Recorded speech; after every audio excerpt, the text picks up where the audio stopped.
E por que que vários esquizofrênicos se recusam a tomar o remédio constantemente? De repente param de tomar. Pela consciência da doença que eles não possuem, né? Eles acham que se estão se sentindo perseguidos, de fato estão sendo perseguidos, né? Eles criam uma fantasia e passa a ser difícil distinguir, inclusive, quer dizer, o sonho da realidade, a fantasia da realidade. Sim, né? Por mais que você convença o paciente ou tente convencer pela lógica, ele não aceita isso. Né? Ele está completamente convicto daquilo. Mas o remédio tem efeitos colaterais violentos? Hoje nós temos medicações bastante eficazes e bem toleradas, né? Existem medicamentos de segunda geração, né, em que a pessoa consegue levar uma vida normal, com poucos efeitos colaterais, e a medicação melhora esses delírios, essas alucinações e melhora o comportamento do paciente. Pois é, mas o que eu quero dizer é o seguinte: tem pacientes que já estão medicados, estão tomando os remédios e de repente param. Por que param? Se estão levando uma vida normal graças ao medicamento. Porque ou se acham curados, né? Bom, já resolvi o meu problema, né? Eu não tenho mais aquelas crenças ou aquelas alucinações, ou porque realmente não tem consciência da doença. Até que ponto é um fator hereditário? A esquizofrenia, ela tem alguns genes envolvidos, né, na sua predisposição. Não estamos falando de um gene só, possivelmente existem dezenas ou até centenas de genes, muitos deles não descobertos ainda, né? Mas não é só o fator genético que é importante. Tem estudos de gêmeos monozigóticos que têm o mesmo DNA e que um paciente é esquizofrênico, o outro irmão não adoece. E a chance desse outro irmão adoecer é de 50%. Então, você vê, você tem o mesmo DNA que um paciente que tem esquizofrenia, o outro adoece apenas em 50%, então você tem outra metade de risco, fator ambiental. Qual é a faixa etária em que a esquizofrenia costuma se manifestar? Entre os 15 e os 35 anos, mas principalmente na adolescência e início da idade adulto-jovem. Quer dizer, depois disso não... São mais raros os casos, né? Mas você tem casos posteriores a 35 anos e raramente após os 50. Vocês duas já trataram em consultório de casos de esquizofrenia? Você pode dar, cada uma dar um exemplo de um caso que tenha sido... Nós tratamos, até tratei junto com o Léo, nós fazíamos um caso juntos, né? Ele fazia a parte médica, eu fazia a parte psicológica, e era uma pessoa que tinha um histórico já um pouco complicado, com tentativas de suicídio, inclusive, e depois que ele tomou consciência e a família conseguiu convencê-lo da necessidade do uso de medicação, ele melhorou bastante, e ele era uma pessoa assim, muito depressiva, muito infeliz, e ele começou a ficar eufórico, fez concurso público e está trabalhando, né? Ele deu uma modificação substancial na vida dele. Isso tinha um apoio psicoterápico também, né? E você tem...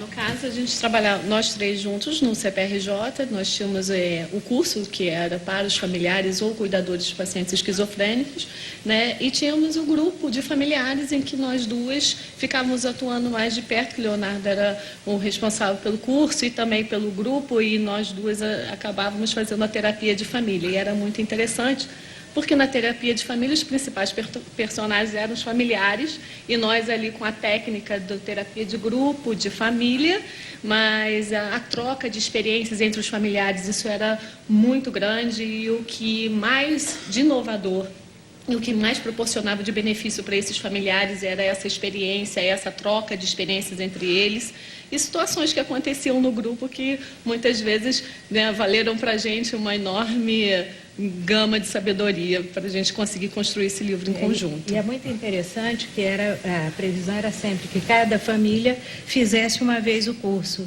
e eles insistiam em frequentar todos os cursos, porque aquilo dava um suporte para eles muito grande de mudar a convivência e a dinâmica familiar, né? Eu me lembro no caso de uma senhora que ficava quietinha, sempre assistia todos os cursos e frequentava todos os grupos de família. E uma vez eu e a Tereza insistimos, fala um pouco. Aí ela, não, eu estou construindo. Aí, o que você está construindo? Retalhos. Aí não, ela, uma colcha. Mas como assim uma colcha que você está construindo? Eu estou construindo uma colcha de retalhos, porque eu colho os retalhos de cada um e vou construindo uma bonita colcha de retalhos. É isso que, para mim, o grupo representa isso. Olha que interessante isso. Agora, o Leonardo, existe o caso, quer dizer, o esquizofrênico pode ser bipolar também? Não, aí são diagnósticos diferentes, né? Mas Excludentes. são excludentes. São excludentes. Se o paciente é esquizofrênico, ele não pode ser bipolar e vice-versa. Mas o esquizofrênico sofre de paranoia, não sofre? Isso. Que são os Ele delírios. acha que está sendo perseguido. Sendo perseguido, ou sendo monitorado, né? Eu tenho, lembrando agora de um caso de um paciente que eu atendi, e que ele achava que o vizinho do lado tinha colocado câmeras no quarto, né, para filmá-lo, tinha implantado um chip no seu cérebro para monitorar os seus pensamentos, então, portanto, sabia todos os pensamentos que ele tinha. Quer dizer, uma extrema... Imagina a angústia que esse sintoma não provoca na pessoa. E quais são né? os chamados sintomas positivos e os negativos? Então, os positivos são esses, são os delírios, as alucinações, que podem ser de todos os órgãos sensoriais, né?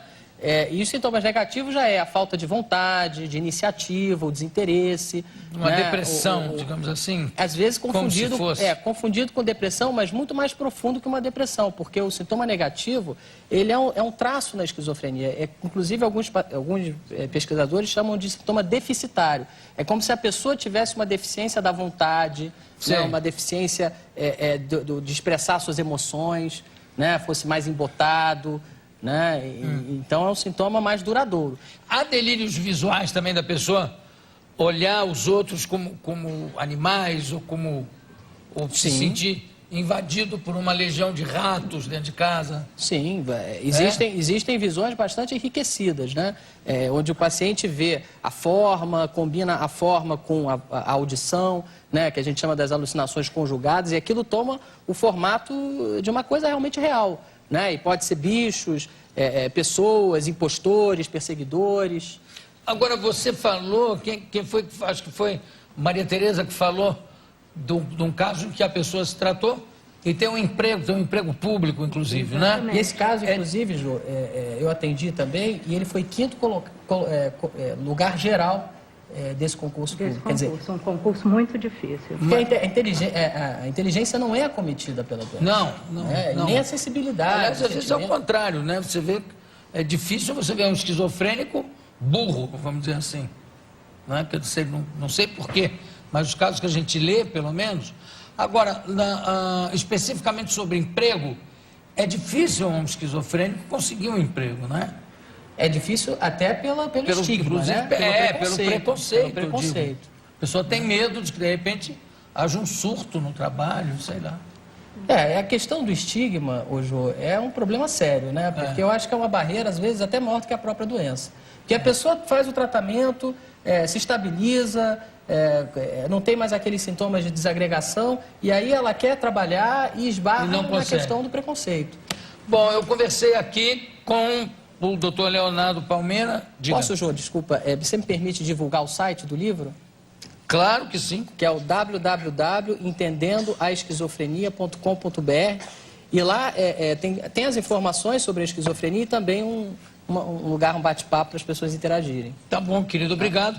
Também aqui Maria Tereza de Moraes Geraldes e a Ana Beatriz Costa Bezerra. Muito obrigado, daqui a pouco a gente volta. Cafundó, filme inédito, hoje na Sessão Brasil.